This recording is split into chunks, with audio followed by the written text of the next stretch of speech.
Hey everyone, welcome back to Well.1. If you're new here, we dive deep into personal development and life-changing insights. Before we begin, make sure to hit that subscribe button and ring the notification bell to join our growing community of self-aware individuals. Today we're tackling a powerful topic that affects every aspect of our lives, the ego. We all have an ego.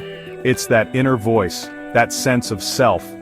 But when our ego runs unchecked, it can wreak havoc on our relationships, our careers, and even our own happiness. It's like a master manipulator, whispering doubts and fears, fueling our need to be right, to be superior, to be in control.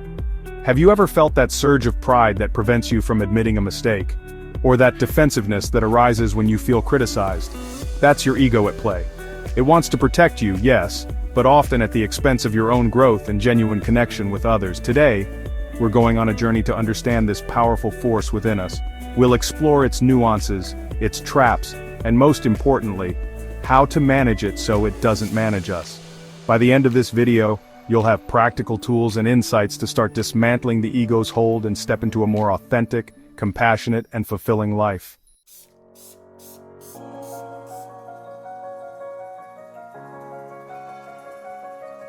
Let's start by understanding what we mean by ego. It's not just about being arrogant or self-centered, although those can be expressions of an unchecked ego. In essence, the ego is a constructed sense of self, a collection of beliefs, thoughts, and emotions that we identify with. It's that voice in our head that constantly evaluates, judges, and compares us to others. It craves validation, seeks approval, and fears being wrong or inadequate. While the ego serves a purpose in helping us navigate the world, its need for self-preservation can often lead us down a path of suffering. Think of it like this. Imagine you're holding onto a helium balloon. That balloon represents your ego. It's constantly trying to pull you higher, seeking recognition and validation. But the higher it goes, the further it takes you away from the ground, from reality, from genuine connection. Understanding this dynamic is the first step towards freeing ourselves from the ego's grip. When we can observe our thoughts and feelings without judgment, we can begin to disentangle ourselves from its limiting beliefs and embrace a more authentic way of being.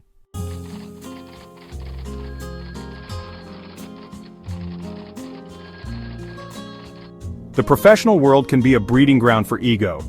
With its emphasis on competition, achievement, and status, it's easy to get caught in the trap of comparing ourselves to others and striving for external validation. We might find ourselves chasing titles, promotions, or accolades not because they truly align with our values, but because they feed our ego's need for recognition.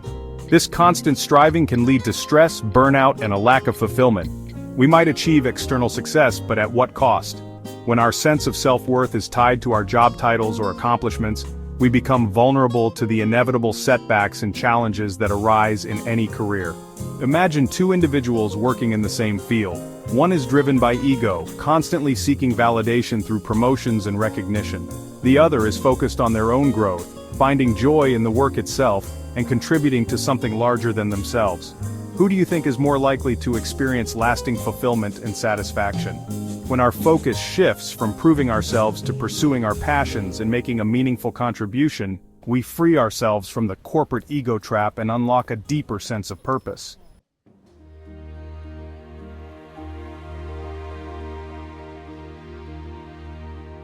We've explored how the ego impacts our careers and ambitions, but perhaps nowhere is its presence more destructive than in the realm of love and relationships. See, we enter relationships yearning for connection, for that deep sense of belonging, but the ego, with its need for control and validation, can subtly poison even the strongest bonds.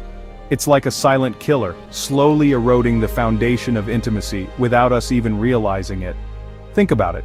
How often do arguments stem from a need to be right rather than a desire to understand your partner's perspective? That right there, that's the ego rearing its head. It tells us that being vulnerable, admitting fault, or seeking compromise is a weakness. But true strength, the kind that fosters lasting love, lies in choosing empathy over the ego's need for self-preservation. This isn't to say that healthy boundaries and self-respect aren't important. They absolutely are. However, the ego takes these essential needs to an extreme. It builds walls instead of bridges, fueling defensiveness and resentment. It whispers that we must protect ourselves at all costs, even if it means sacrificing the very connection we crave. Over time, this creates a dangerous divide. Instead of approaching challenges as a team, we become adversaries, locked in a battle for control where everyone loses. Remember, love thrives on vulnerability, on the willingness to let down our guard and truly see, hear, and accept our partner for who they are.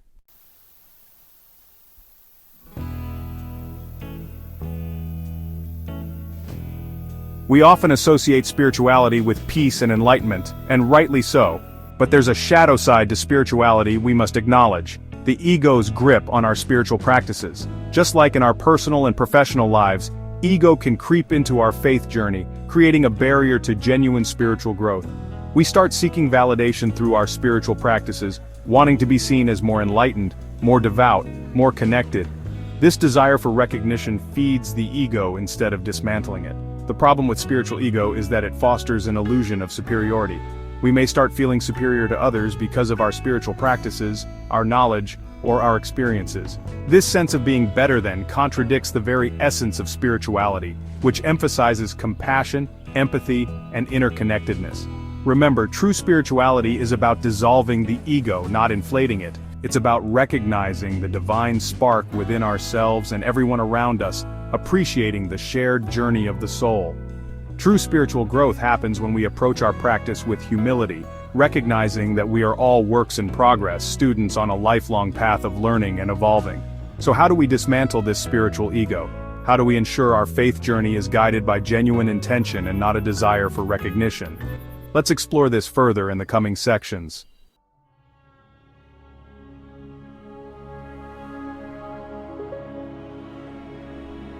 Managing our ego is an ongoing practice, a conscious effort to become aware of its influence and choose a different path. It's not about eradicating the ego entirely, but rather about befriending it, understanding its triggers, and learning to navigate its presence with grace and awareness. One of the most powerful tools in this journey is daily self-reflection. Taking just a few minutes each day to sit with ourselves, to observe our thoughts and feelings without judgment, can be profoundly transformative. Ask yourself, what were some of my thoughts and actions today?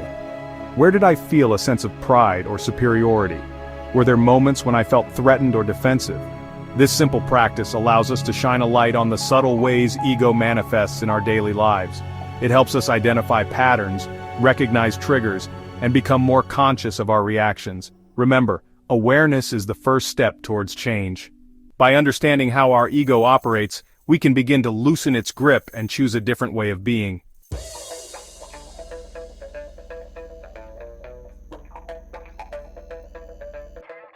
And there you have it, my friends, our deep dive into understanding and dismantling the ego.